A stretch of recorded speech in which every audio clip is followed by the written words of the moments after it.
Thanks for downloading this show from PC One. Before we get rolling, here's a word from one of the folks who helped bring you this podcast. He's defeated every champion from every organization the sport of mixed martial arts has ever seen and retired from the octagon as the biggest draw and the industry's highest paid athlete of all time. And now Chael Sonnen's on PodcastOne.com. And for that, you're welcome. Today's episode of You're Welcome was brought to them by the one and only. Who was it, Joel? Who always brings them this episode? From day one for 2 years, BetDSI.com. And Joel, you know as well as anybody, if it's a major world or sporting event, you can get action at BetDSI.com. I don't give a damn if it's a reality TV show. You want to make a bet on who the Bachelor is going to pick, BetDSI will give you action. Any sporting event. And that includes amateur. That includes NCAA, football, baseball, basketball, our sport of MMA, you name it. BetDSI will have some odds. I love BetDSI, Joel. They're a great sponsor, but they give the craziest odds. You want to go make some money, go kick these guys' butts. Sign up at BetDSI.com right now. Use the promo code Chael200. And whatever your first deposit is, they are going to give you 200%. I'll do simple math. You put up $10. When you check out, you will have $30. You put up $100. When you check out, you'll have $300. You put up $500. When you check out, you will have $1,500. They're going to give you a 200% bonus just for listening to this show. Their longest standing sponsor. Right here, BetDSI, and you're welcome. Get over there, BetDSI.com. Put up some money. You guys choose how much. Use the code Chael200. And, they could listen to you, Joel. They could you've been making some good bets. You took Whitaker. I got to give you that one. You took Whitaker. I mean, you've been on a roll anyway. But that one with the odds, 4-1, could have really cashed in. I did. Yeah, you did. Happy Wednesday, everybody. Welcome to another very special episode of Your Welcome. We're going to get things going. We are joined by a legend, Dr. Shawn Stasiak. Shawn, man, let's cut right to the chase. What in the hell is going on out there at Boise State Wrestling? Are you following this? Well, first and foremost, that was a heck of an introduction, Chael, so thank you very much. Secondly, yes, I learned that last week. I received a text from a good friend of mine that was actually one of my roommates in the dorms at BSU that Boise was dropping their program. And I was very disheartened when I heard that. Very disheartened. Yeah, so here, let me give you a quick rundown and tell me where I'm wrong if you've got some insider information. For our listeners that don't know, before your WWE career, you were an amateur wrestler at Boise State. I remember getting together with the guys right when the Monday Night Wars were going on and everything. And every time you'd come to the ring, all the Oregon wrestlers, we go crazy as we were watching Raw because you wrestled at Boise State. So this is why I'm bringing this up to you, but I got a little bit of a mixed review. So they dropped their wrestling program, and then it was about 24 hours later they came back and said, well, hold on, maybe we're not going to drop it. But they didn't give clarity. They didn't come in and say, hey, no, the wrestling's going to stay or it's going to be gone or if we can get this done. They just said, well, we're going to review it. So where does that stand? Do you have a current update on whether or not Boise State will be on the NCAA mats next year? Chael, I don't, man. And honestly, I felt compelled to call Greg Randall, who took over the program, him and Chris Owens. I'm sure those names were familiar to you. Of course. When I was there, of course, God, it was eons ago, back in the late 90s, basically. Coach Young, right? Coach Young, yep. And then, of course, Chris Owens came in. Of course, Greg Randall, they were assistant coaches. And then Mike Davies, I don't know if that rings a bell, but he was he went to ASU. And he was like my coach, as far as from the 67 on the heavyweight, he kind of took us under his wing. And so we kind of followed him. We were doing 2-a-days and that kind of thing, getting ready for Pac-10s and NCAAs and so forth. But, man, I don't know what the update is. You know more than I do, but I'll tell you, I'm going to put a call in and find out. I just wanted to give Greg maybe a little bit of breather room. I didn't want to, I figured it was kind of overwhelming and discouraging, and I just wanted to kind of let it digest a little bit and then figure out. And I had read an updated email that I'd received from being an alumni that they were going to reconsider. So I was like, okay, well, let's hope not. Now let me ask you this: being an Oregon Duck, They dropped their program, did they not? They dropped their program. They dropped their program, and it was out of nowhere. They had just had a national champion. Success really doesn't have anything to do with that, though.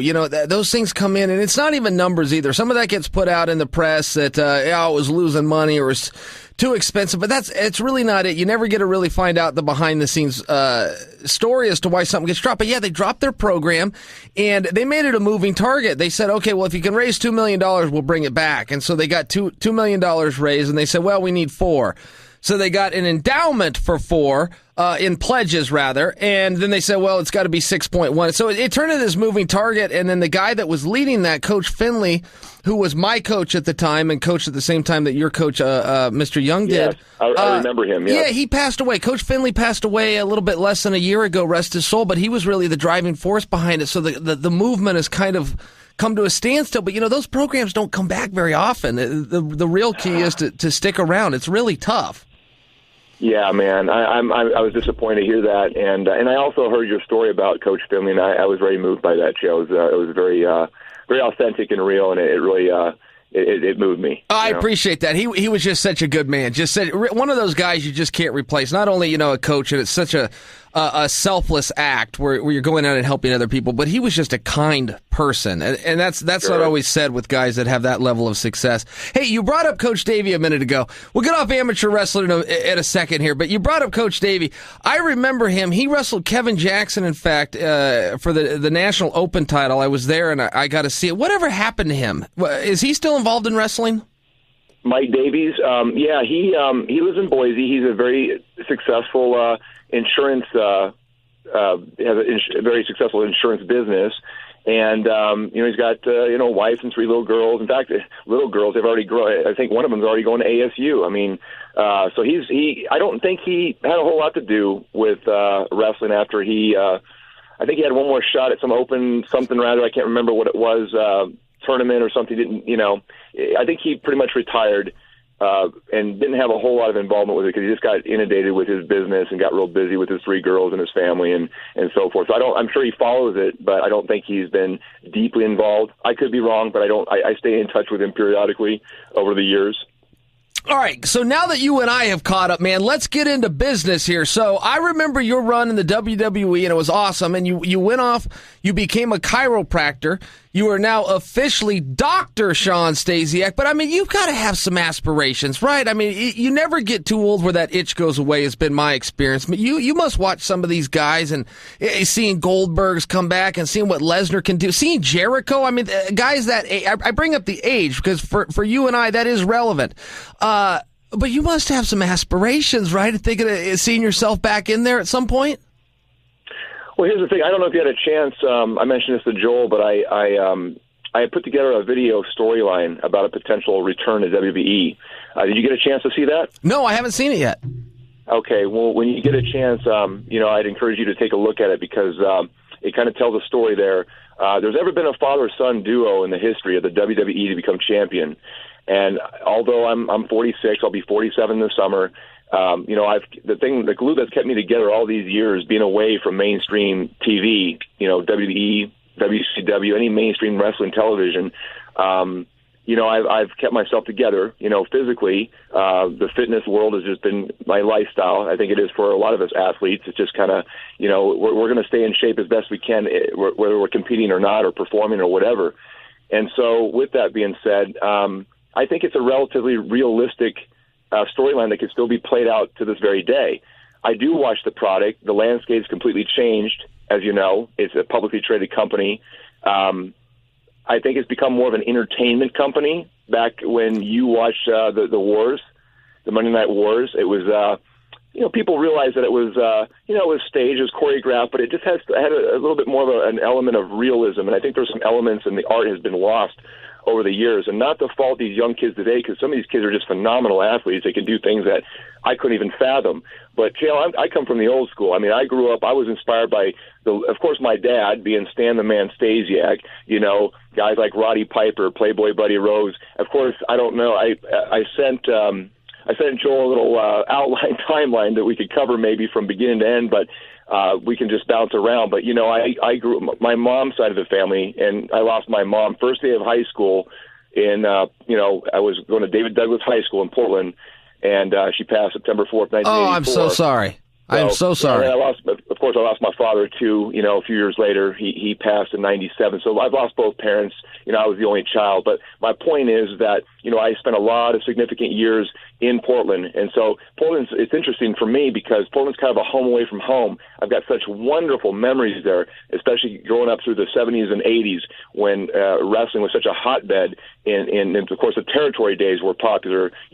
Back in those days, you had Don Owens, Portland territory, the Pacific Northwest. You had Roy Shires down in San Francisco. You had the Von Erichs here in Dallas with the Sportatorium. I'm sure you've heard, those names. Oh, of course. You had the Gagnes in Minnesota. I mean, Vince McMahon's father, who's Vince Sr., who my dad worked for, had the Northeast. So, we would bounce around everywhere and travel almost like gypsies, really, like a circus, because you would spend 6 months to a year in a territory. And what was cool about the territory is that you'd keep it fresh because you'd have new talent coming, in and out of the territories. You didn't want to overwhelm your stay, but keep it fresh. So it was a constant draw.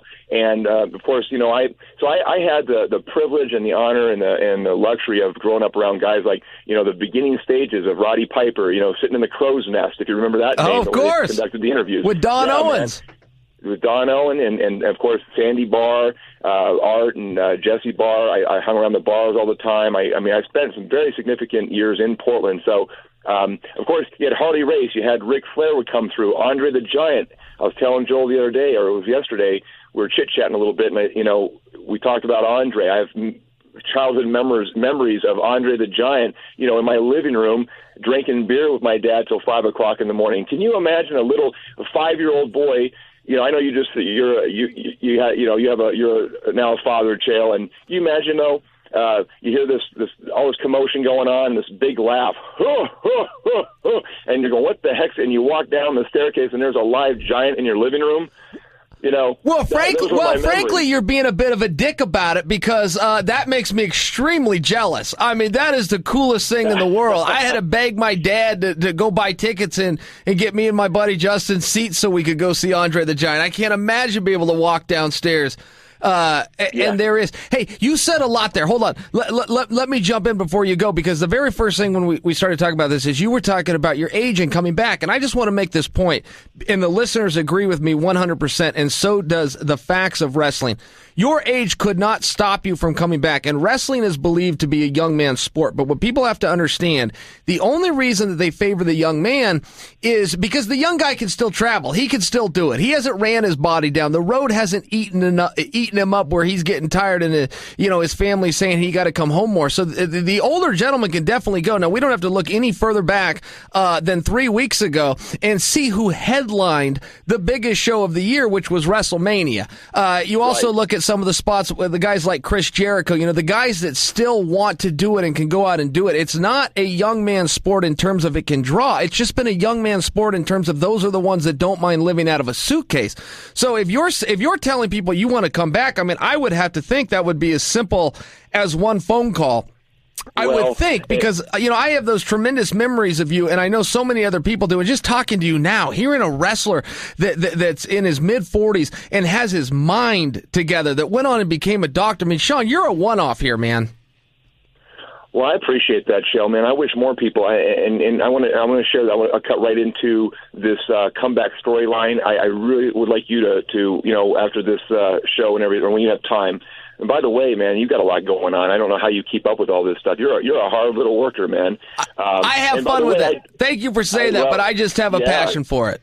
Well, it's great, man. I want to tell you something. I mean, I know you always say you're a mark for pro wrestling, and but when I found out when Joel said you had known who I was, man, I was flattered by that, man, because I've been following your career, and I'll tell you what, if I was 15 years younger, man, I might have been up in Portland training with you, and of course I've met Randy Couture. I'm not trying to get off topic here, but I just want to throw this in here real quick. Randy was, man, this is before Randy became Randy Couture, the MMA legend. I would see him at tournaments, and Randy was just such a sweetheart of a guy, and just such a stand-up dude.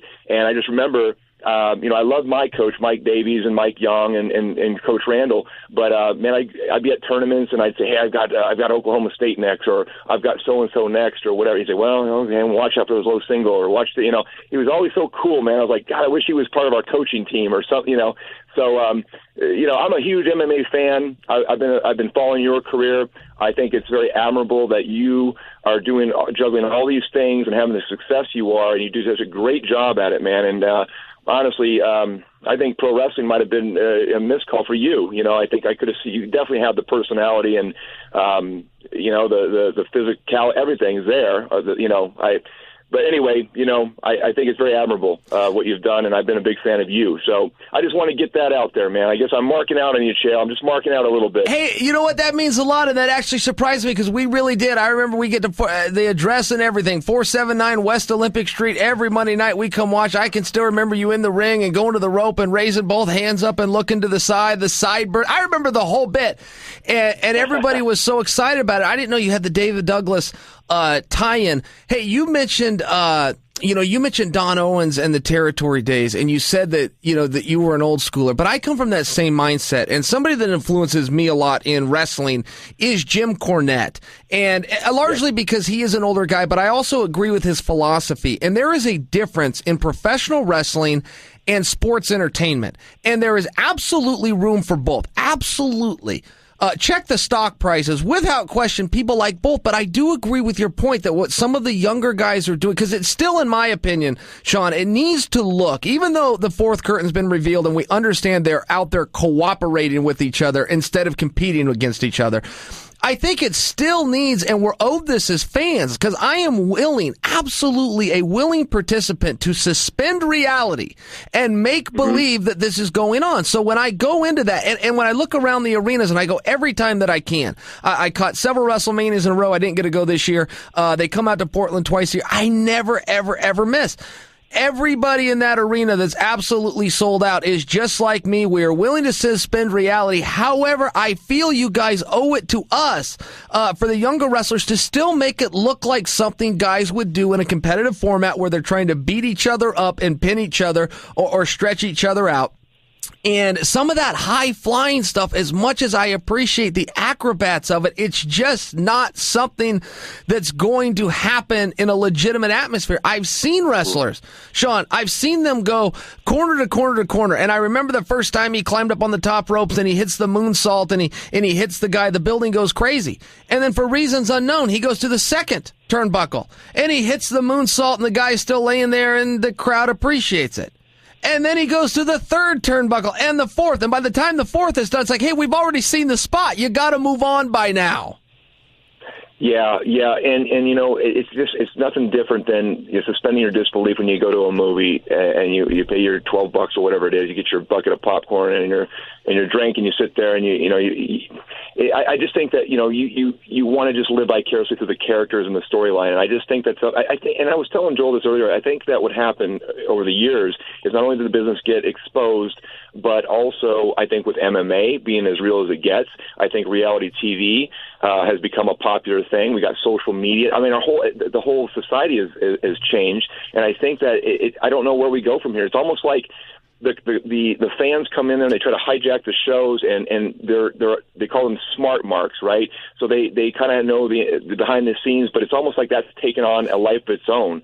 Is who are they going to push? Well, trying to push Roman Reigns, for instance. Good-looking guy, comes from a Samoan dynasty, and God rest his brother's soul. We just lost him last week.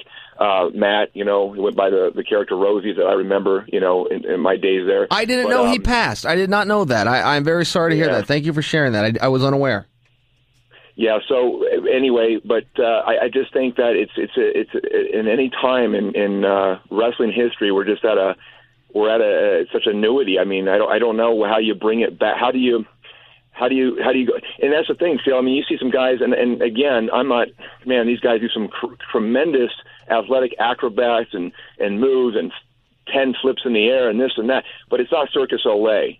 This is professional wrestling, and I'm as I've gotten older and I've watched older footage, I realized that there's been an art it's an art that's been, some elements have been lost. Now I understand you've got to evolve with the times, and you've got to, when my father was back in his day, when he was worked Bruno Sammartino or Pedro Morales, in Madison Square Gardens in the 70s, they could get away with 30 minutes of just two moves back and forth and just over and over again. You couldn't, they'd boo you right out of the building. That won't work in today's landscape. But I don't know. I don't really have an answer for it. And I'm sitting here scratching my head. I'm watching the shows. I'm thinking, man, I'm trying to get behind these guys. I want to get behind the storyline, and I get little glimpses and pieces of it. And I go, yeah, all right, good. I mean, and for me, it's difficult because I was in the business and I understand all the workings behind the scenes and how everything works. But I still want to be that little kid. I still want to be that fan. I still want to be that Mark. I still want to, for me, growing up in through high school and even in college, for me, it was all about, I had my amateur wrestling career, but I think where I kind of screwed myself over a little bit is I was so focused on, I can't wait till this is over so I can pursue that professional wrestling career. And I kind of took some attention away from my amateur days. I had a successful career, but I could have been more successful if I believe, if I would have just, hindsight's 20/20, right? Talk is cheap. But you look back, that's just part of getting older and having wisdom and realizing where you went wrong and mistakes you made, and you move on, right? But the point is that I was inspired by larger-than-life characters. A professional wrestler to me, when they walked through that curtain, I wanted to believe, wow, that guy could kick my ass. When Rick Rude walked through the curtain with that robe and that mustache and that hair, and he grabbed that microphone and, he cut his promo. Rude was a legitimate tough guy, Mr. Perfect, Ultimate Warrior, the larger-than-life guys with the face paint, Sting. I love those characters. In fact, it inspired me to create a character of my own that I came up with that was actually became a catalyst for my tryout with WWE. Maybe I can get into that some other time, but I do a lot of anti-bullying speaking events with kids with the character. I'm a big kid, Chael. Every Halloween I do this character, and I do different events and promote the character. His name is Phobia, and what it means is face your fears, overcome your fears, take control of your life. So it's a positive message. But just to circle this around back to what you were saying is, today's wrestling is it's just different. It's different, and I really try to pull for the guys. I'm pulling for this Braun Strowman, for instance. I think they're trying to create this monster. I think they're doing a great job with it. Braun is, he's green, he's new, but I'm seeing the development with him. Roman Reigns, I think they try to shove him down people's throats. That's why he's getting rejected by the fans. But it has all the tools, everything's there.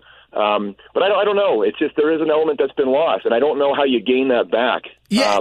I really don't know. I fully agree with you. You gave an assessment earlier that guys could go out there and do two moves for 30 minutes and the crowd would boo them out. Man, I remember that when Don Owens was promoting. We had that here in Portland. The guys weren't in the best shape, but they would go out there, they'd grab a headlock, and man, they'd hold that for minutes, and this other guy couldn't get out of the headlock.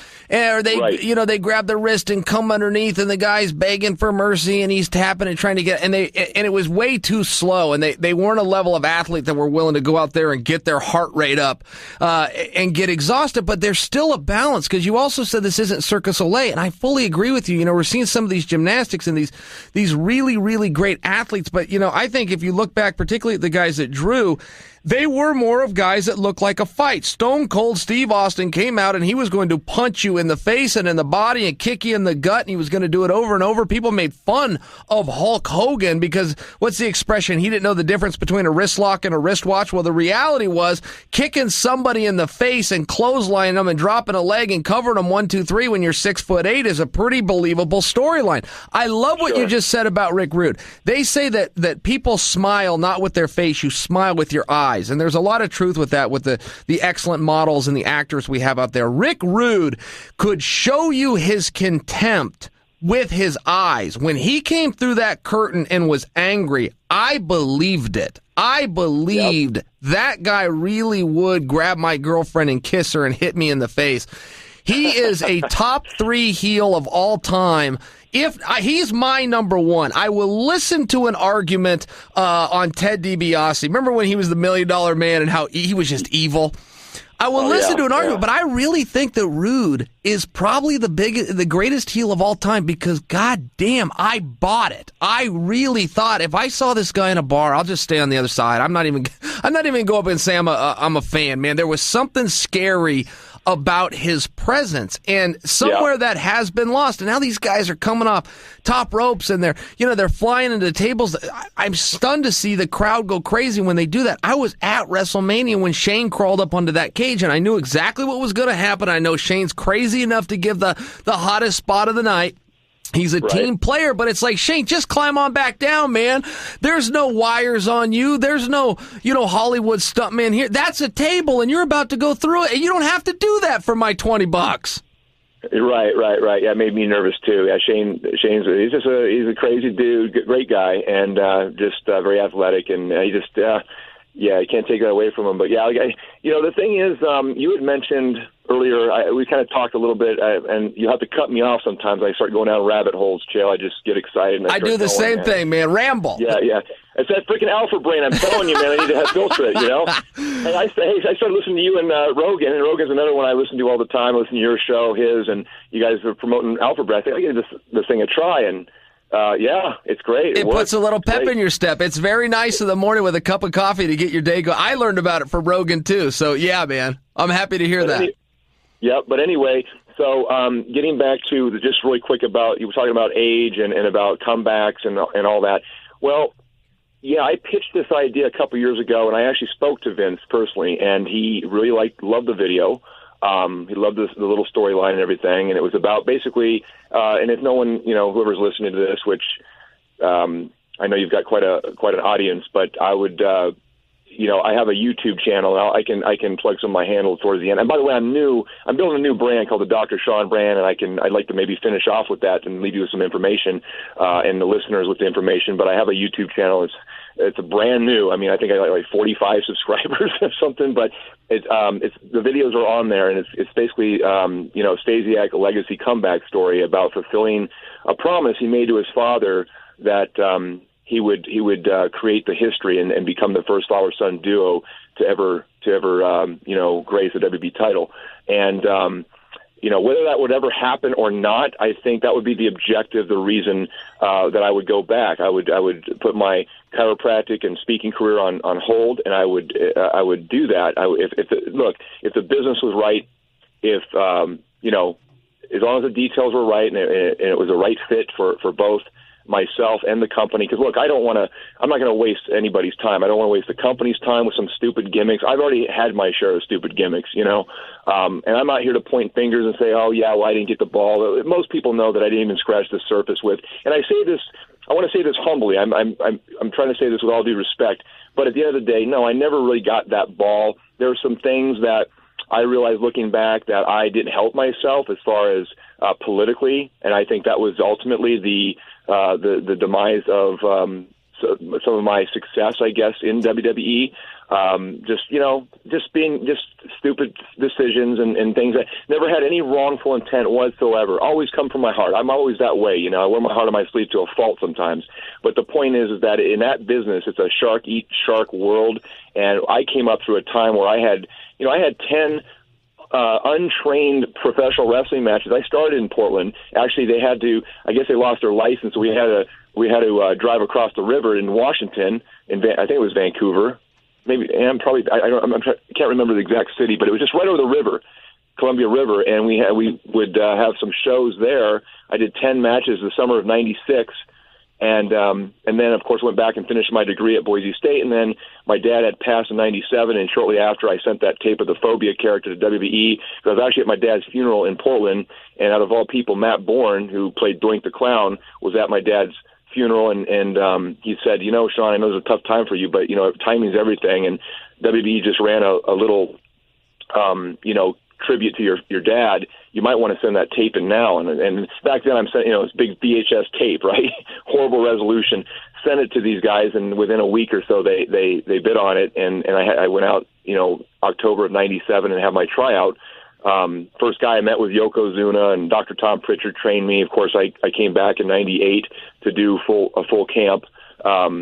And of course, back then they had these Dory Funk Jr. who would come through with these camps called the Funking Dojos, and they were brutal, man. I mean, I thought my amateur wrestling. I thought, I'm an amateur wrestler, Division I wrestler, wrestled all through high school.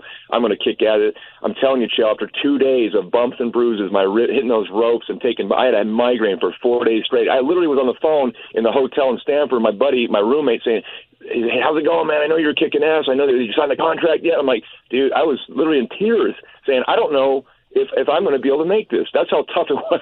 But I'm getting a little bit off cue here. But circling back to, as far as a comeback and all that, I'm open to an initial discussion. I certainly am not. I don't want to go back just to be back. I don't want to waste anybody's time, my time or the company's time. I'm all about business. I'm all about ratings. I'm all about putting asses in seats and numbers. And that's, at the end of the day, that's just business. I love aspects of the business. I miss aspects of the business, but it has to be the right fit for both of us, from storyline all the way to, details of a contract. So, and I'm not difficult to work with. I'm definitely a team player, but it just has to make sense. And I just can't see myself coming out of retirement to do anything else than this actual storyline. If you want to get the most emotion, you want to get the most authentic, genuine, heartfelt emotion from me, right? And I don't need to be a character and play any other. I'm Shawn Stasiak. I'm a world-class athlete full of piss and vinegar that wants to make WWE history and fulfill a promise he made his dad before he passed. That's the storyline, okay?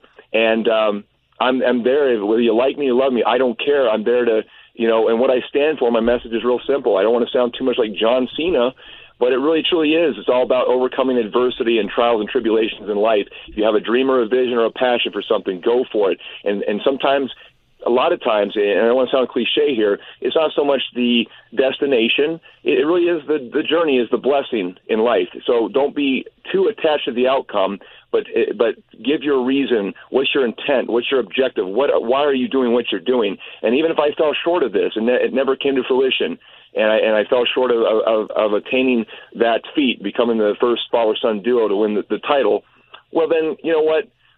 I would hope that I inspired people along the way, because the message would be through this character, Shawn Stasiak, that is never give up, never say never, never die attitude. And I'm just taking parallels of my real life, all the trials and struggles and challenges I go through to this very day, Chael, that would channel to this character, because it would be so real. If you want real, and you want to get real emotion, and you want to be moved and inspired by this movement, man, I'd say, if you and I ran a company, we're promoters of a company or own a company, I would bite on this storyline, because it would really, I think it would do very, very well. And I'm not being biased. I don't care who plays the character. It could be, anybody. But it just happens to be my life and my situation, and I feel like all the elements are there for all the ingredients are there for an award-winning stew, if you will. Shawn, I agree with you, and I could see you face-to-face right now with Randy Orton and explain the storyline to him, and then tell him, your old man couldn't beat mine, and you can't beat me. And I believe we will fill up an arena. Brother, that's interesting you say Randy Orton, because and I have some little side notes that I've documented that would be little angles and that would make sense, psychology wise. Well, Randy is a legend killer. He has no respect for legends. I know he's going in a different angle or a different direction with this Viper character, and he's now feuding with Bray Wyatt. It's getting kind of, it's almost like a movie. They're little vignettes and promos. I'm kind of digging it, actually. I know you're a fan of Bray Wyatt. I know you like his character. I've heard you mention it before in some of your shows. But and plus, Randy and I, it was funny about that. I kind of took him under my wing in the very, very beginning when no one even knew who he was. He was just training in OVW, and he was traveling to TVs, and they stuck him with me and said, "Hey, man, he's kind of, show Randy the ropes." And so I, he was just a young kid, man, and he stayed with me for, a couple nights, and we traveled. We went up to Canada, and I was, I've spent a lot of time in Oakville, Ontario, which is a suburb outside of Toronto, which is a big wrestling city, by the way. So anyway, I kind of understood the currency and the French language and this and that. So he's with me, and of course, I had him stay at my place in Tampa at the time, and the next day I come out and all my stuff's eaten in the refrigerator. My cupboards are empty. I'm like, Randy, did you eat all your? Yep. He's just this young 21-year-old kid with a metabolism, from hell. Ate all my food. Anyway, it was I enjoyed that experience. But yeah, man, and we had some dark matches, him and I. I had already been established a little bit. I'd been in the business for a couple years, and they were just trying to figure out what they were going to do with him. But yeah, he just was a great athlete. Just moved around so well, so gracefully in the ring. Had a great physique.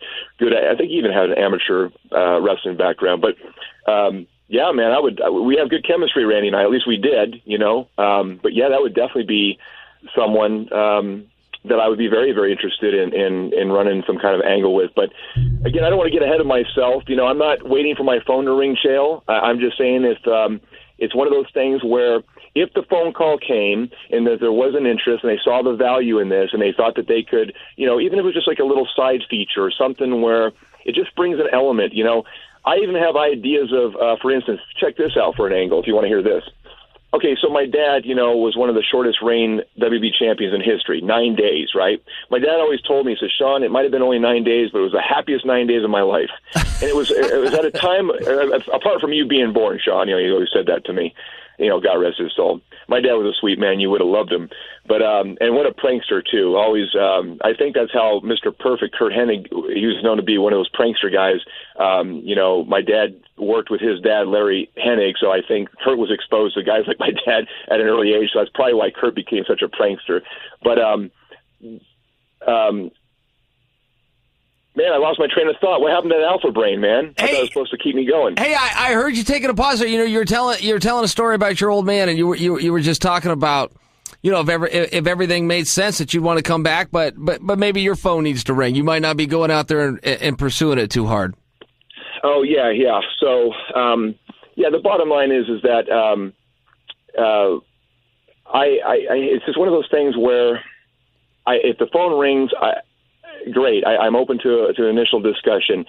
If it doesn't, I've already accepted the fact that, my life has moved on, and I'm into some pretty deep stuff, Chael, when it comes to law of attraction and acceptance and things like that. I used to fight it forever. It actually haunted me for many years because, it's like you said, it's a little piece of, I have a little bit left in the tank, and I kind of feel like would it be a waste of time? Would it be, it'd be a shame if we didn't play this out, because I'm still physically capable and able. I mean, I don't know about a full-time schedule. That's not really an interest, but I mean, you really, people get over more so. It seems like the actual wrestling matches are kind of like a window dressing anymore. It seems like the storyline you get over with the microphone, man, and you know that just from your career in MMA. I mean, a lot of it's just getting people emotionally invested. It's like the wrestling's almost secondary, the fight is, well, for me, it's not. I mean, I can't wait to see the actual scrap. But I mean, but a lot of it, though, I love the story. Even with UFC, the way that they build things up. I mean, it's a fine line between entertainment and building the storyline and the actual real deal. And I know with pro wrestling, it's choreographed, but it's kind of like for me, I take pride in. If I ever went back, I want people to think, okay, they all know that this is staged, but I would. I want to be that type where I can take a guy right over to the front row and punch a guy right in the face and then make them think like, God, is he really mad at him? Did he really hit him? I mean, that's the kind of work, that I take pride in. And, there's that element of real that's, I don't know. I feel it has been missing, and that's an element that I'd like to bring back. Now, again, I had this conversation with Vince a couple years ago. And he really appreciated the video. He appreciated the storyline, but it didn't seem like the direction they wanted to go in. But again, in the WWE, there's a saying, never say never, and anything can happen. And like you said, they brought Goldberg. Now, Goldberg was much more over than I ever was. I mean, just face it. In some of the guys, like Jericho's always been, over. Just for what it was. I mean, I had my experience in both companies, WCW and WWE. So I had some rubs, with The Rock and Kurt Angle and Stone Cold and all that. But like I said before earlier in this on the show, I never really got that ball, Chael. And so I don't know if they look at me as someone like, yeah, we can't draw money with this guy. We can't. He's been gone too long. I just say BS to all that, and this is why. I've got 20 matches that are on the WB network. So these kids today that don't even know who I am, they can educate themselves by looking at the library, number one. Number two, they've got all kinds of video footage of my dad. You can educate people through these vintage clips and footage. They can do whatever they want to do. They're one of the best. WB is one of the best in production. They win awards all the time. They do tremendous theatrical productions, right? And then, of course, the advantage that I have, other than the disadvantage that I'm a little bit older and I don't recover quite as quick. But just like Randy Couture said years ago, he said, how are you doing this, Randy? And Joe interviewed him. He's like, I don't know, we just get better with age. And he goes, you just got to learn how to train differently and train smarter as you get older, and you can be just as you can perform. You might lack some elements. You might be a little weaker or not recover as quick. But if you just change your diet, or you change your approach to training, or maybe you just get a little stronger in meditation in your mind, or whatever it is, you can still be up to par. You know what I mean? And so for me, it's just working smarter, not harder so much, right?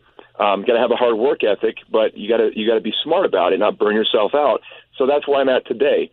But yeah, I mean, the disadvantages, I have been away for quite a few years. The advantages, though, I've got a pretty good shelf life. I haven't banged my body up in 15 years, really. I've kept it together pretty well, living this chiropractic lifestyle, keeping up with my fitness, my cardio, you know what I mean? So it's like you can repackage somebody, and if you do it right and build it slow and it makes sense, you can really create something special. And I'm not just talking about me; it's about anybody. But for my era, I don't know too many people, and I say this humbly, but unfortunately, Chael, they've either passed on or they're really beat up, man.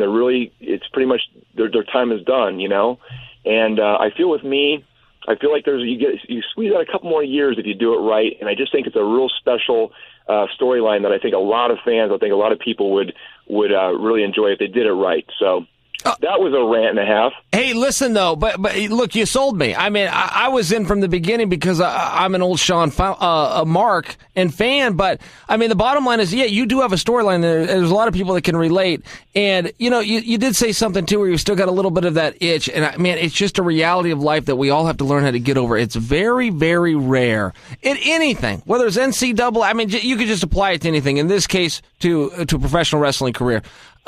It's very rare that you get to go out on your terms. And it really doesn't matter if you got to do it 30 years or you got to do it for 30 months. It's just a very rare thing that you get to go out. And so you always have those second guessings. You're talking about your amateur wrestling career. And I also did not appreciate the window. The fact that, look, the NCAA has very strict parameters, and 4 years after that clock starts, that clock is going to stop, and you've got to maximize it. 4 years was all the time in the world at that age group, 18 to 22. That's just going to be forever. And so, you do miss some of that stuff. And I like to tell younger people that when they're listening, I had people tell me, but I didn't get it. I didn't get it until some of that time had passed. So, hey, man, I understand where you're coming from. I hope it happens. Before we go, Shawn, please tell me about this YouTube channel. How can we check this out? Okay, so I'm building a new brand. It's called the Dr. Shawn brand, and I'm just learning all this stuff with my handles and everything, Chael, with social media. So it's real simple for Twitter, for Instagram, for the Dr. Shawn fan page on Facebook, and the YouTube channel it's real simple. It's Dr. Shawn, DRSHAWN 008. Dr. Shawn 008. And on the YouTube channel, you can see the two version of the videos. Now, I sent Joel the links as well. Maybe you can get those to you, or maybe I can get those to you. Maybe after the show or something, I can text them to you or whatever. But yeah, man, people can watch them there. They can see the storyline pitch. I think people will, of course, you got a lot of haters out there saying, "Oh, that's never going to happen." This guy, that's what happens. You put yourself out there as a public figure, you're going to get chopped down. But for the most part, I'm receiving pretty positive feedback from them. And of course, I've got a Facebook page, Shawn Stasiak -Stipich, as well. I got a new website it's going to be coming out. Be called DrShawnInspired.com. With this brand that I'm building now, Chael, it's basically a culmination of a little bit of Tony Robbins, a little bit of The Rock, the entertainer, the performer. It's about living a healthy, enchanting, vibrant life, a little bit of chiropractic, a little bit of spiritual stuff. It's kind of a proprietary blend But at the end of the day, it's all going to be about bettering yourself as a person, bettering your life, and being the best that you can be in my own unique way, all while putting smiles on faces and hopefully getting a laugh. So there you have it, man. And I really appreciate you having me on the show. And I just say keep rocking on. I'm going to keep rooting for you, man. And I wish you all the best for your next fight coming up. Shawn, I appreciate that. Hey, I'd like to do a part 2 with you if we could reschedule. There's another direction that I would like to go in and maybe get some advice from you on building characters and marketing and some other stuff. I'd also like to share a story with you. You were talking about some of the old days here in the territory of Pacific Northwest Wrestling, Portland Wrestling as I knew it. We had another guy whose name you didn't drop, but I know you'll certainly remember it, is Billy Jack Haynes. Oh, absolutely. He was one of my heroes when I was a kid. Absolutely. Oh, he was just amazing. But old Billy Jack things haven't totally worked out for him. I got contacted by him about a week and a half ago when he wanted to come in studio and do a podcast. I said, well, that's a really hot guest for me. I think, when he starts going crazy and stuff, that is really good for ratings, but I don't know how, what state he would show up in, I guess. I'll leave it at that. So I actually declined. Now, I would like to have him, but I was a little bit hesitant to actually have him in studio down here. We got 2 different security checks, and it's a big fancy building we're in down here with some professionals, and I just didn't know what I would be getting into. So, hey, I'll share some of that story with you later, but let's make sure we circle back, because there's a lot more that I want to get into. I just think this is a good closing point when you're talking about, look, I've got an idea. I'm willing to come back and perform again, and let's set the gimmicks aside. Let's do a little more of a shoot here. And I know there's a lot of people like me that will appreciate that. So let's call it for here right now. But don't be annoyed if I got to reach back out to you in a couple days. Oh, no, man, absolutely. I want you to, and I'd be more than happy to come back on for part 2. In fact, I was telling Joel that I might even make a trip out to Portland here. I feel like I need to come back to my home away from home. There's something about Mount Hood and that rain and that I don't know what it is, man, that Columbia Gorge. I just love it, man. I miss it. I need to connect with it. So I will definitely let you know, we can exchange contact information or whatever, but I'd like to definitely stay in touch with you, Chael. It's been an honor and a pleasure to be on the show. I appreciate if you do come back, make sure you stop by your alma mater, David Douglas. They have really turned things around, at least athletically. They're really doing some great stuff in both football and wrestling. Make you very proud. All right. Hey, thank you very much, Shawn. Thank you, Chael. Dr. Shawn Stasiak. There it is. Joel, now this is a serious question. And whenever I get off with a guest, I always want to be nice to him. He wins me over. That guy won me over. But in fairness, was that not one of the most clear-spoken and educated guests that we've had? And we usually have wrestlers and MMA guys. It's a little hard on your brain and body. But in fairness, was that not one of the more eloquent and clear thinkers we've ever had? Well, I had a chance I never get to talk to guests, and I had a chance to talk to him. I did not know, you said, hey, it's Dr. Shawn. I didn't know until we talked to him last week. It was Shawn Stasiak. Got a chance to talk to him. He did send over those videos. I know you've got 700 jobs. This guy's got about 500 jobs. He's not far behind you. But one of the videos he sent me was the training tape that he sent to the WWE. And one of the things that has always annoyed me about athletes or this, that, and the other is they always want to say, I'm in the best shape of my life. Okay, well, he's 46. And he starts out the tape by saying, hey, I'm in the best shape of my life. And darn it, he is. I wanted to shed some light on that. He's at the gym right now. He is training. There's a difference between exercising and training. And that guy is training right now. And yeah, he had an agenda. He's got a lot of stuff going on. And, he's a guy you give a rope to and he can just run all day. Here's something that I liked about it, and we can move on, but this is just fair. And, you and I can see through the BS, and we don't mind a little BS. We're in for the entertainment aspect of it, but he did not come on and work us. I prefer a shoot, and when people come on here, we ask them that they shoot and just come real. Now, he did have a character and a gimmick and a storyline if he came back, but that wasn't a work. That really happened. He lost his father. His father was the world champion. He's the second generation. There's never been a father and son champion. The Ortons are about as close as I can think of. There's other people that are very close, but the Ortons are about as close as I could think of, because I think old man Orton could have had his run, but he simply didn't get it. He was running through the Flair and the Dusty Rhodes era, and the strap never got put around him now, and he almost missed that point. I think he kind of missed that point, that the sitting champion, who is Randy Orton, his old man was the same time as Stan's old man. I mean, I think he might have missed that little detail of the storyline. We were talking last week before we ever talked to Shawn, and the thing that I told you that I miss the most about wrestling is the gimmicks. You know, his dad was famous for a heart punch, and he would pad. He would wrap his hand up, and then he would pad something with it. He'd hit his heart punch, and then take whatever he had in there out. I miss those days. And yeah, it would be good if, just bring that back a little bit. I don't know. I really enjoyed that guy. He's got a lot of stuff going on. That's a guy that I need to learn more about, You appear to be in a very good mood today. Why are you so happy? 'Cause I'm not going to prison. And you're out of prison. Yeah. My name is Raven, professional wrestling superstar, world-class idiot, and raconteur extraordinaire. Join me for my new podcast, The Raven Effect. Every Monday here on the Jericho Network on Podcast One, we'll be covering current events and any and all topics that can be properly bantered. Download and listen to the show on PodcastOne.com, the Podcast One app, or subscribe on iTunes. Quote The Raven, nevermore.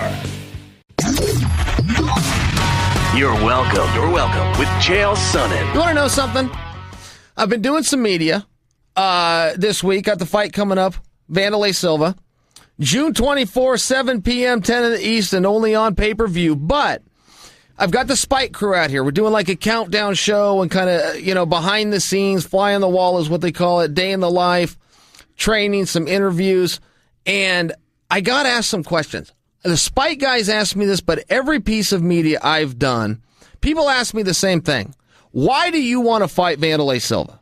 They ask me that. And it's such a simple question, but I'm always stuck for an answer. Why do I want to fight Wanderlei Silva? I don't like Wanderlei Silva. That's why I want to fight Wanderlei Silva. We got a history. We're in the same weight class. What's the difference why I want to fight Wanderlei Silva? I almost get pissed off when I get asked the question. I can almost feel my blood boil. But I'm going to answer it. Do you want to know why I want to fight Wanderlei Silva? I do want to know why. He dances like Elaine Bennis from Seinfeld. That's one reason. Wanderlei Silva thinks that ice cubes are little clear rocks, and every time they melt, he thinks the world is coming to an end. How about that hat, Joel?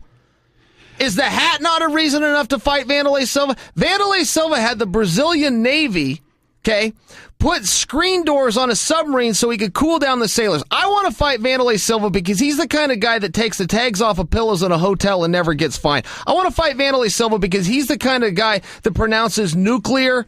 And the number one reason I want to fight Wanderlei Silva, I have never felt he's given a satisfactory answer as to his whereabouts the day JFK was shot.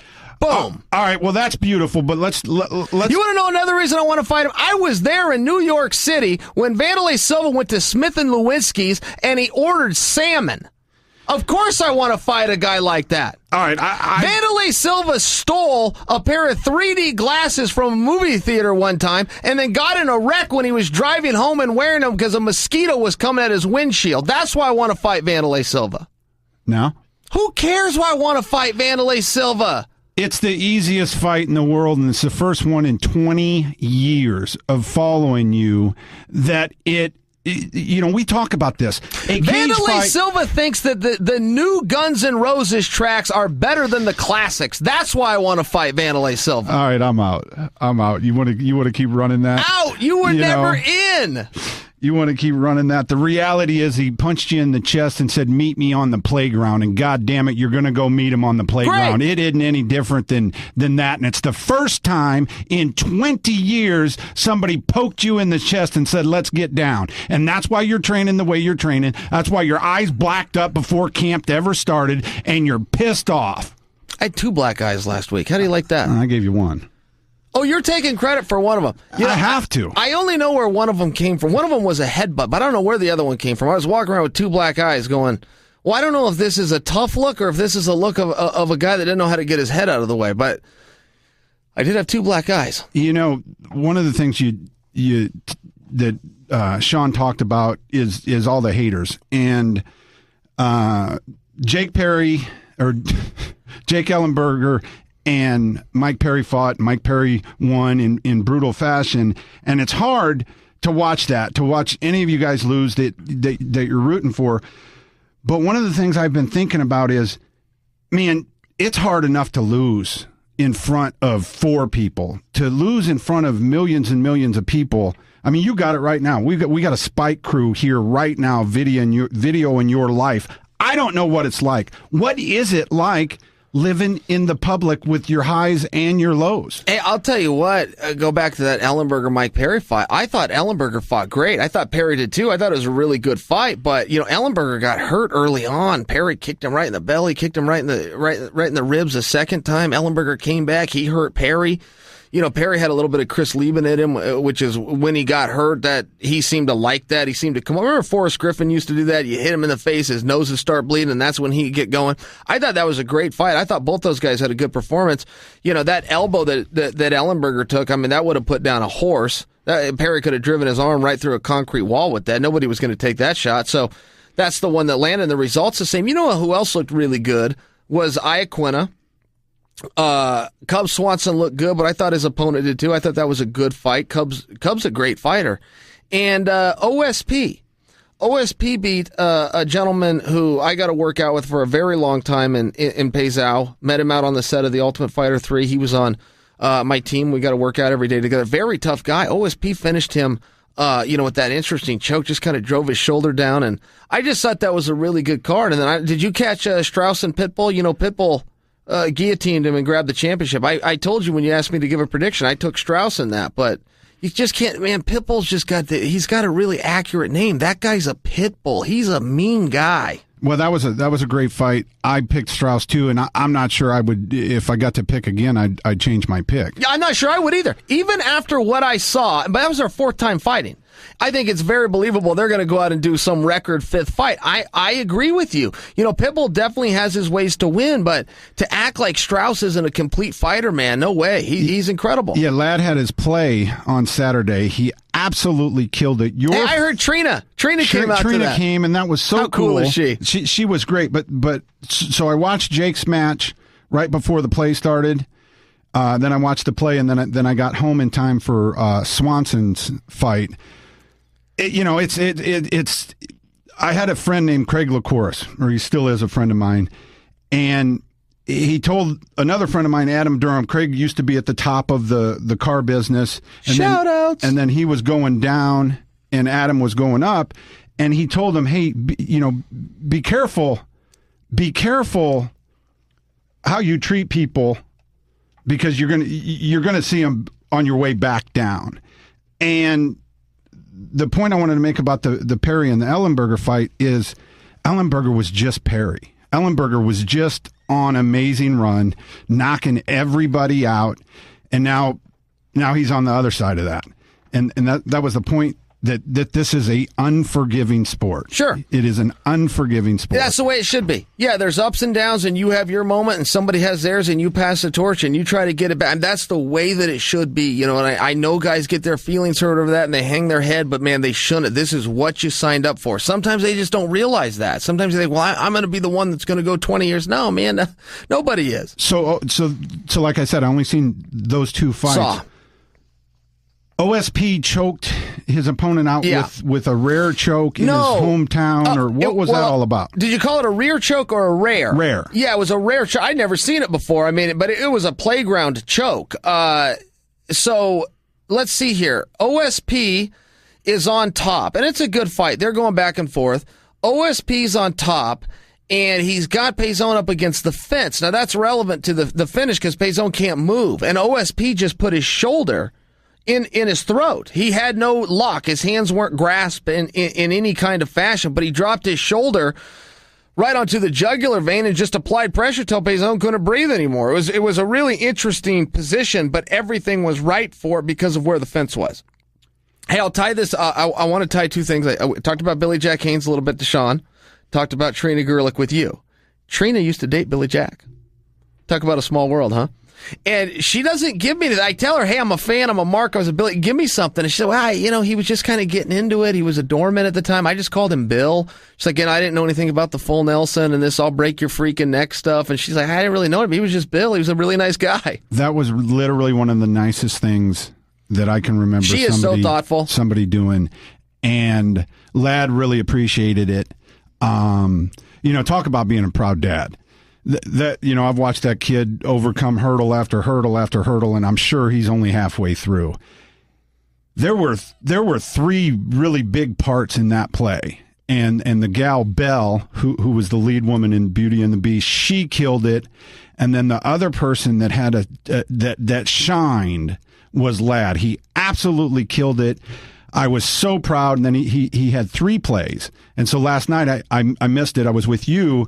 He was so happy and so proud, and afterwards he said, Poppy, afterwards I had 7 girls come up to me from school asking to take my picture. That's not a bad start, lad. That's not a bad 7. 7.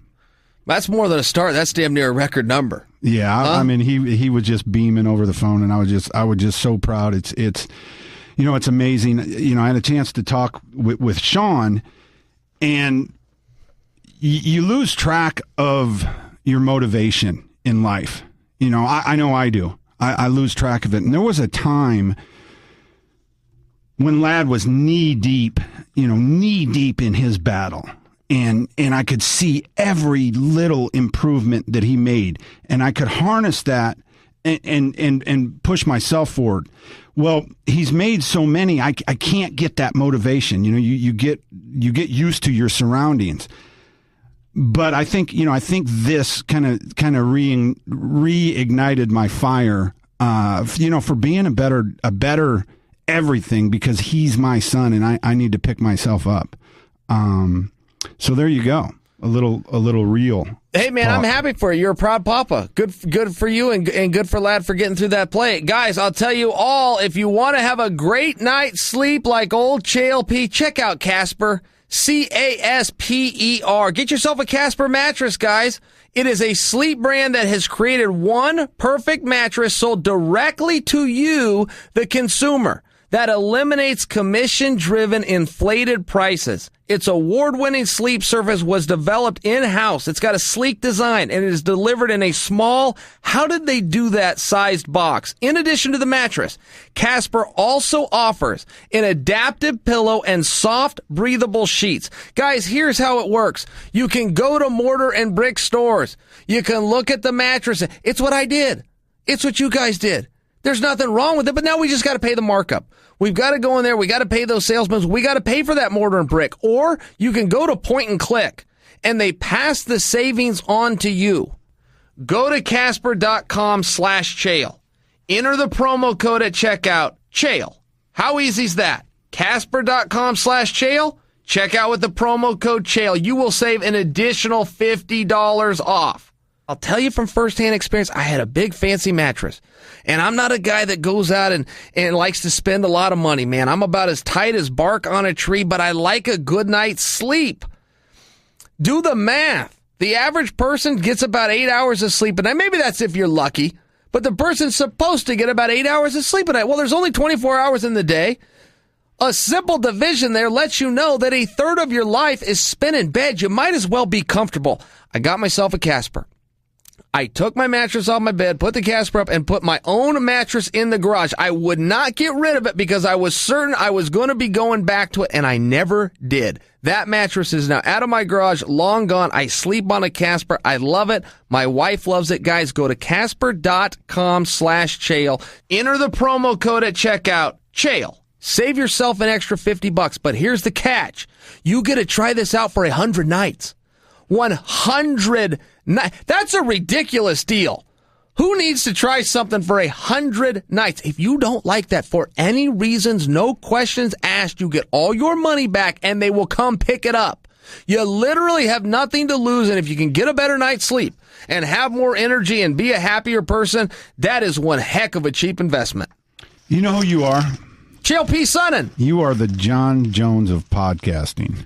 A guy. I'm better than John Jones. I sound better than Sean Combs, and you can ask around because I'm better than John Holmes. No, seriously. I want to give you a little rub.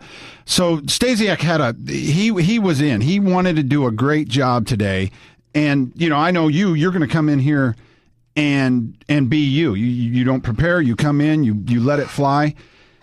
Out of every single thing he wanted to cover in all of these notes that you never saw, you found a way by just talking to him to get through that. And if there's somebody on this planet that does better reads, tell me who they are. Well, I appreciate that. I wasn't looking for a compliment there, but I don't like to prepare for it. And Larry King didn't prepare ever. And he had Jerry Seinfeld on one day, and Jerry Seinfeld was all sorts of pissed off that Larry King was asking him questions. He didn't even know that Jerry Seinfeld was an executive producer or a writer or a co-creator with Larry David on Seinfeld, and it really pissed Jerry off. But I got it because I just want to have a conversation. I don't want to interview somebody. I don't want to come on here and ask Shawn or anybody else 20 questions. I don't want to do that. If you're going to come on here, I want you to have something to say. Shawn's an old wrestler. I'm a wrestler. He was at Boise State. They just made some news. So I just wanted to talk to him like a real guy. Then he came on with a story to tell. We just go back and forth. And the reason I say that is, it's not because I don't believe in preparing for things. I do believe in preparing. Going into school and you got a test coming up and you got to read the book and get in a study group and do the whole bit. But on these types of things, I just think that less is more. For me, for my approach, I just think if you want to have a conversation with someone, and I don't want to do an interview. I've gone on people's shows and they interview me. You go on a big time show like take Jim Rome, who you and I are both fans of. He doesn't interview you. He has a conversation with you, and there's a reason that he's at number one. And I can just tell you, when I'm down here, I never feel like it's work. Some people go, "Oh, you're a hard worker." So I'm not working. I'm just having a conversation and recording it.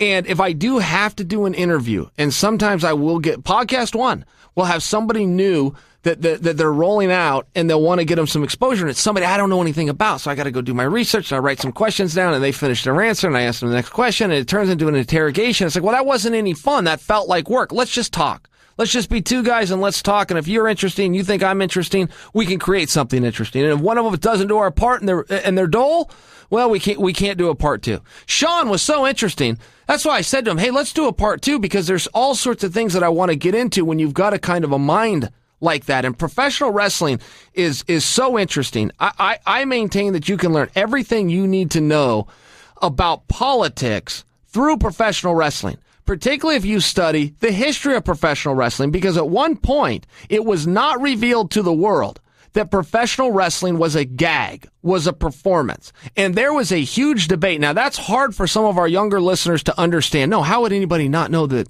this is scripted? No, believe me, they didn't.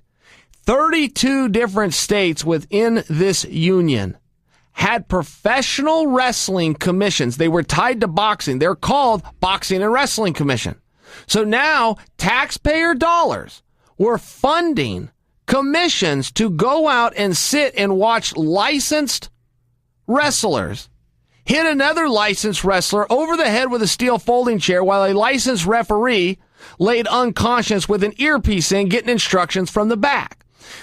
That means that legislators, senators, and 32 different governors all believed it was real. When Vince McMahon took the stand in 1989 and was asked under oath, is this real or not? That is the first time ever that, oh my God, there's no Santa Claus, and it was revealed. Vince McMahon thought he was going to go out of business for having to make that revelation.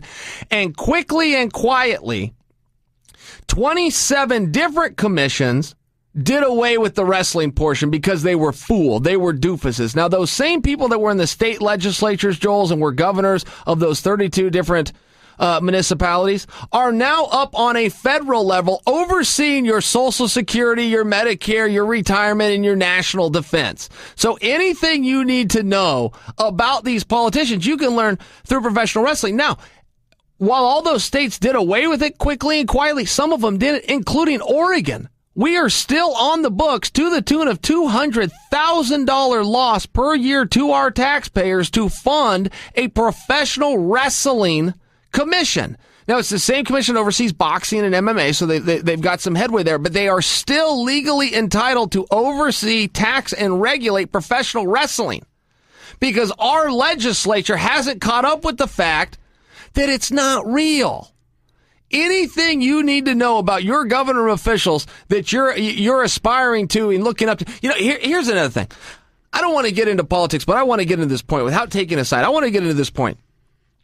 Trump administration is finishing up the first 100 days, and so there's a debate, right? Was it a good 100 days? Was it not a good 100 days? Franklin Delano Roosevelt, in his first 100 days, passed 76 pieces of legislation, which goes down as this remarkable feat. And people look at that as what an amazing job and an amazing leader. It's like, well, guys, slow down with all of that, because every time somebody runs for office, they have some kind of a platform of what they're going to do. Here's what you need to make sure that you understand as a voter, though, Joel. A politician can only do two things. They can regulate and they can tax. And neither regulation nor taxation are a whole lot of fun if you're a citizen. So if you've got a politician that's coming out and saying, I want to pass all of these laws, I'm looking around going, goddamn, we got enough laws. I got a sign every 5 feet when I drive in my hometown, tell me where I can cross the road, when I can go, when I can't go, how fast I can go, what it is on the curve. That's just for traffic. There's enough laws out there. Do you remember that nut? He turned into be a nut job, Jesse Ventura. He was elected governor, and then he was reelected governor in Minnesota. But he did run on something, and I liked it back then. I was only 17 years old. I didn't live in Minnesota, and I wasn't legal age to vote anyway. But I still remember what he said when he announced he was going to run for governor. They asked him, well, what are you going to do? What laws are you going to pass? And that's what everybody wants to do when they run. Come out and tell you all these laws are going to pass. And they get people that are holding up their signs and saying, this is really great. What in the hell is great about having more rules and more taxes put on you? How is that possibly a great thing that I want to go stick your sign in my yard for? Jesse Ventura said, and he was standing in a law library, so it was a perfect background. And he had on this little cheap suit like he wears, and he was lighting up a big old mouth cannon. And they asked him what kind of laws he was going to pass. And Jesse turns his head to the left and turns it to the right and says, pass? No. I'm going to get rid of some of these laws. I have no idea what's in all of these books. We have too many laws. That's what I'm going to do. I'm going to go in and get rid. I'm going to give people a little bit more freedom. And I just remember thinking, that's the first time I've ever heard that. It was a real answer. He wasn't doing a pro wrestling shoot. He was being serious. Then he told the backstory on it, that he had some roadster that he opened up and let it breathe, as he worded it. He was going a little over 80 when he got pulled over. And he said, look, these are my roads. They're back roads. It's straight. I'm following the golden rule, which is go as fast as you can under the conditions that apply. And I'm sick of getting pulled over. I know these. So I kind of got what he was talking about. But people want to talk about with the Trump administration, talk about how many laws have got passed and how many. Every time a law doesn't get passed, people should be saying, well, that's great. There's enough laws out there. That's really great. What happens when we start talking things of intelligence and you go sit down up against the wall? I mean, is that just way over your head? Buddy, the amount of information that you have in your brain that just comes out at any time is amazing to me, because on a daily basis, you also show me that you're a pea brain. So I'm just sitting there in awe of all of, and I believe, do you know what a cliff note is? Yeah. I believe somehow. I used to read them in high school. They were a big deal. Yeah, I believe somehow your brain is full of cliff notes. But don't you find that interesting that people want to go out and celebrate somebody? I mean, I brought up Franklin Delano Roosevelt, who passed 76 bills in his first 100 days, and people still talk about like that's an amazing feat. From the sportsman side of politics, of getting your way and getting it done and navigating the system, yeah, great job, but you also just gave your constituents 76 more damn things that they have to worry about in their daily life so they don't step out of bounds and get identified as somebody that's on the wrong side of the law. There's too many laws. I tell you all the time, the one you say, you know, you don't want to talk about politics, but man, your whole face lights up like a Christmas tree when you start talking about politics. And yeah, even though my pea brain can't follow it, can't listen to it, sounds like Charlie, you know, the teacher talking to Charlie Brown saying, meh, meh, meh, meh, meh, meh. I'm sure our listeners understand it and appreciate it. Yeah, well, I just think that we need to bank that point. I don't understand, you know, people get behind these politicians and they're all gung-ho on them and yay and hoorah, and it's like, yeah, you know, I mean, I guess it's a good way to spend your time if you want, and that's sport for some people. You know, you get behind the Seahawks, you get behind the Yankees. It's sport for some people, I understand it, but don't ever lose sight of the fact that a politician can only, now I'm not talking about an executive branch, but a politician can only do two things: regulate and tax. Both of those things suck. They're not fun. In particular, you'll see politicians say, I'm going to go out and I'm going to create jobs. Well, neither regulation nor taxation is good for job growth. So how in the hell are you going to do it? And you'll hear constituents go, yeah, this is the guy we need. He's going to go create jobs. No, he can't. He cannot create a job. He can only regulate you and he can tax you. That's it. Tell me how either one of those has ever created a job. See the problem? What else you got for us? You got anything? Did Brew give you anything? Brew was upset with you. You gave him almost a little negative shout. Did he send you some notes this week, or is he upset with you? Yeah, I got all sorts of notes. You want to go through any of them? No, we're good. All right. Final thoughts? Hopes, goals, fears, dreams? Anything you want to get off your chest? No, I'm good. I'm good, actually. Thanks for asking. How about you? I think you might be asleep at the wheel. You know, I paid you that compliment earlier about you were in a good mood and a lot of fun to be around, and I'm feeling a little shift. I'm feeling a little. Did I do something? Did I not give enough? Did I not give enough love to Lads Play? Because I know that pisses you off when I don't. But I don't really actually know the story of the Beauty and the Beast. I know there's like a beauty, and then there's like a beast, and then they get together at the end. I don't really know. There's sometimes where you are on fire, and the best thing I can do is just go like this and just step away. I mean, you are on fire right now. I don't know if it's, your one of your 10 workouts is kicking in. You know, it's your last day of Spike following you around. But truthfully, I'm sitting here just thinking, yeah, I wish we could do all our shows right now, because all we would have to do is hit go, and you can fill it up. You're on fire today, brother. Wow, Chael's so great. All right. For the great Chael, who was on fire, for the Joel, who 90% was in a good mood, and for all of you, thank you for listening. Until tomorrow, I'm Chael, he's Joel, and you are welcome. Baby. Thanks for listening to You're Welcome with Chael Sonnen. Download new episodes every week at podcastone.com. That's podcastone.com. Hello there, you. It's me, Jay Moore. You know me from the More Stories podcast. I'm a comedian, I'm an actor, and I talk to people that fascinate me, like Brandon Boyd from Incubus, super funny Jim Jeffries, Jay Leno, Charlie Sheen, Lakers owner Jeannie Buss, and a whole lot more. Download a few episodes of More Stories now. More Stories podcast every Monday. Podcast One app, iTunes, podcastone.com. Republicans are touting their record. I'm Rita Foley with an AP News Minute. President Trump will have been in the White House for 100 days on Saturday. This morning, fellow Republican House Speaker Paul Ryan is praising the GOP's record so far. We are providing relief for energy jobs, for small businesses, for retirees. It has been estimated that the steps we have taken with this administration will save families and businesses more than $67 billion. We'll get a look at the president's tax plan today. The top tax rate for individuals would reportedly drop from almost 40% to the mid-30s, we're hearing. AP Washington correspondent Sagar Magani. While the administration's Treasury chief says the plan will pay for itself with economic growth, analysts say the cuts could add trillions of dollars to the deficit. The late President John F. Kennedy's post-World War II diary goes to auction today in Boston, expected to bring in maybe $200,000. I'm Rita Foley.